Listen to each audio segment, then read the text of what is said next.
Mr. Morse. Somewhere amongst the foots of the hills in the north resided Mr. Morse.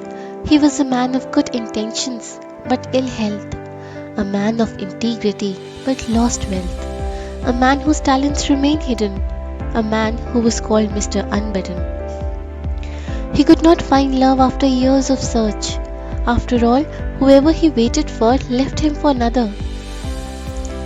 He could not sell his paintings dear to him. After all, no one of the businessmen were interested. He could not find fortune from the work he did instead, for his heart was always searching for things he didn't get. On his birthdays, his parents would take him to astrologers, hoping that this would be his year of hope, love, and fame. But not so surprisingly, none of what he would hear could turn around his game. In a night of hopelessness and despair, when the moon disappeared and the clouds were in rage, he fell on his knees crying and sobbing. He fell on his knees and saw his mind leaving his body. And then happened something magical. His mind came out and ordered and not urged. It ordered Mr. Morse to take 1 year of hopeful love and fame, and when this year shall end, it shall end his game. Well, next morning he woke up with the deadline in his mind, and the seconds went by. He could not afford to lose his time. He went out of home and saw the things he never really saw. He came inside and felt the love of his parents they used to somehow hide. He was overwhelmed with gratitude and love, and in that moment he found his piece of love.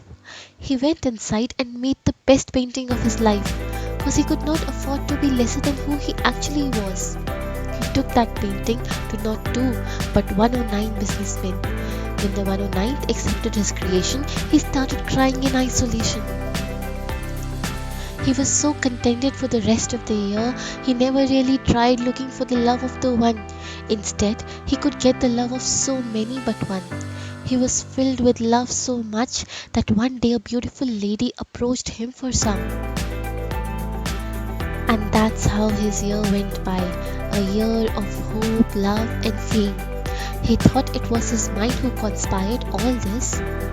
Well, little did he know, his fear of death killed all his boundaries and vices. Now that he knew when to stop dreaming and start chasing, when to stop chasing and start becoming, he lost all his fears. He was so contented with 1 year, one life, that he bent on his knees with a smile and urged his mind to come and take his life. He bent on his knees and his mind came out. Instead of being deadly, it seemed proud. It urged to him politely, urged and not ordered. It urged and said, I am no more the master now. You have mastered me. You can continue with the so-called life. Namaste. Poem, voiceover and illustration by Neha Katyal. If you like my work, do give a thumbs up. And if you would like to watch more such poetry, do subscribe and support. This poem was an innocent attempt by me to illustrate a very deep lesson of life. We remain so stressed and frustrated when we happen to face failures and rejections continuously in life.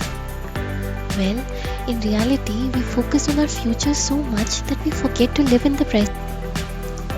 Believe me, present has answers to all the problems. Ask this from a man who is left with a few hours on earth. Stay blessed, stay present. Thank you.